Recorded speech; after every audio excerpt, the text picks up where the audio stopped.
Baghdad شہر کی بنیاد معتصم باللہ کے جد امجد اور عباسیہ سلطنت کے دوسرے خلیفہ ابو جعفر بن المنصور نے سن 762 میں بغداد نامی ایک چھوٹے سے گاؤں کے پاس رکھی تھی، اور صرف چند ہی عرصے کے اندر اندر یہ بستی دنیا کی تاریخ کے عظیم ترین شہروں میں شمار ہونے لگی۔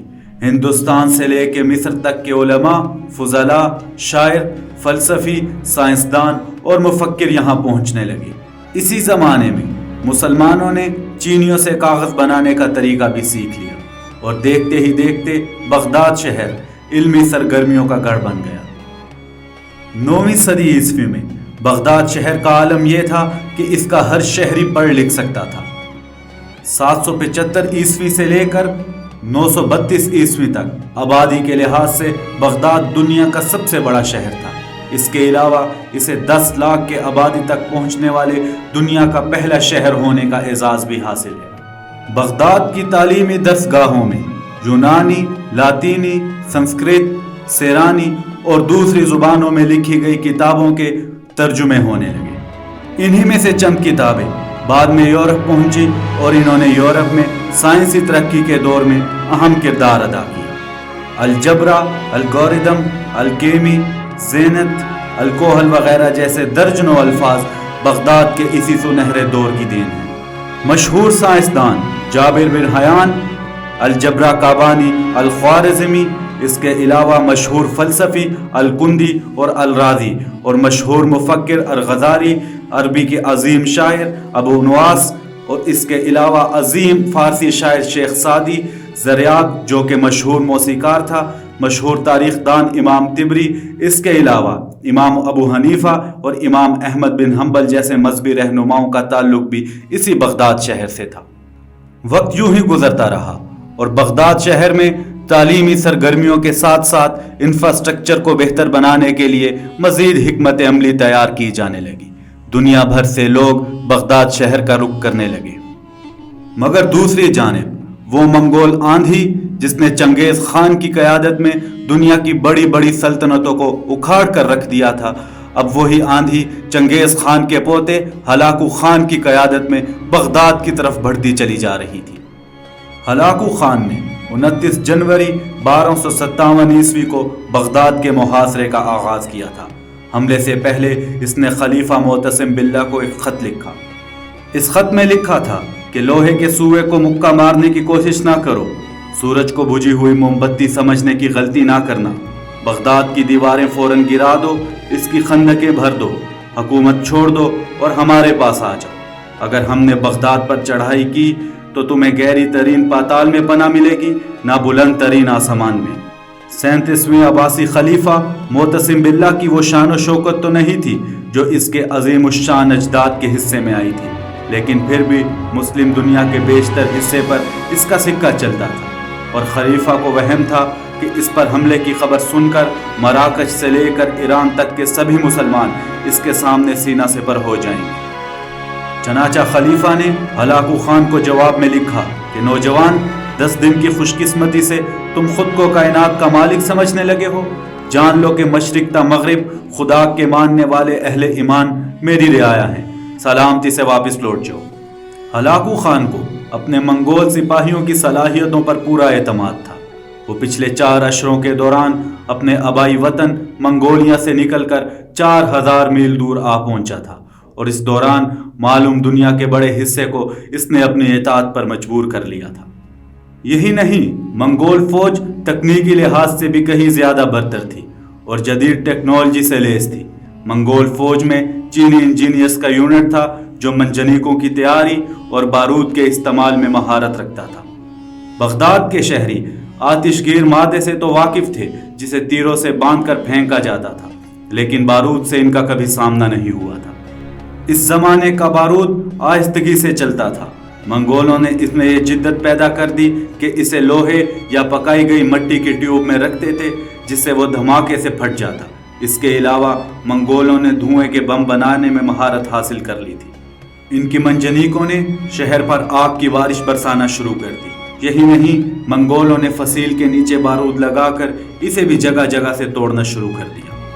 بغداد کے باسیوں نے اس سے پہلے یہ آفت کبھی نہیں دیکھی تھی۔ ابھی محاصرے کو ایک ہفتہ بھی نہ گزرا تھا کہ خلیفہ نے ہلاکو کو بھاری تاوان ادا کرنے اور اپنی سلطنت میں جمعے کے خطبے میں اس کا نام پڑھنے کی شرط پر صلح کی پیشکش کی، لیکن ہلاکو کو فتح سامنے نظر آ رہی تھی، اسی لیے اس نے یہ پیشکش فوراً ہی ٹھکرا دی۔ منگول افواج نے پچھلے 13 دن سے بغداد کو گھیرے میں لے رکھا تھا اور مسلسل آگ برسا رہے تھے۔ جب مزاحمت کی تمام امیدیں دم توڑ گئی تو 10 فروری 1258 عیسوی کو فصیل کے دروازے کھول دیے گئے۔ 37واں عباسی خلیفہ معتصم باللہ اپنے وزراء اور امراء کے ہمراہ مرکزی دروازے پر پہنچا اور ہلاکو خان کے سامنے ہتھیار ڈال دیے۔ منگول مذہب میں کسی بادشاہ کا زمین پر خون بہانا بدشگونی سمجھا جاتا تھا، اس لیے ہلاکو خان شروع میں خلیفہ کو یہ باور کرواتا رہا جیسے وہ بغداد میں اس کا مہمان بن کر آیا ہے، مگر پھر ہلاکو خان نے بھی وہی کیا جو اس کا دادا چنگیز خان پچھلی نصف صدی سے کرتا چلا آ رہا تھا۔ اس نے خلیفہ کے علاوہ تمام اشرافیہ کو وہیں تلوار کے گھاٹ اتار دیا اور منگول دستے بغداد میں داخل ہو گئے۔ وہ شہر میں بھوکے گدوں کی طرح پھر رہے تھے، اس طرح جیسے غضبناک بھیڑیے بھیڑوں پر ہلہ بول دیتے ہیں۔ بستر اور تکیے چاقوؤں سے پھاڑ دیے گئے، حرم کی عورتیں گلیوں میں گھسیٹی گئی اور ان میں سے ہر ایک کو تاتاریوں نے اپنا کھلونا بنا لیا۔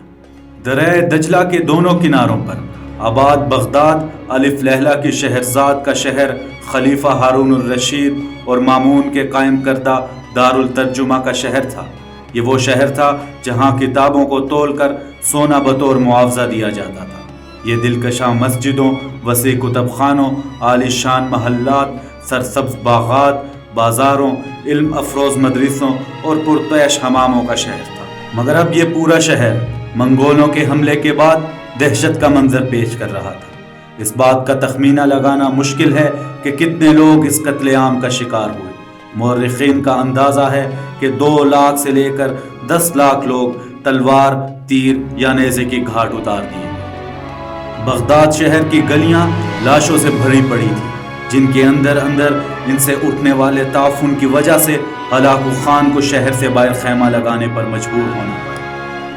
اسی دوران عظیم الشان شاہی محل کو آگ لگائی گئی تو اس میں استعمال ہونے والی آبنوس اور صندل کی قیمتی لکڑی کی خوشبو آس پاس کے علاقوں میں پھیل گئی۔ کچھ یہی حال دریائے دجلہ کا بھی تھا، جس کا مٹیلا پانی چند دن سرخ بہتا رہا اور پھر سیاہ پڑ گیا۔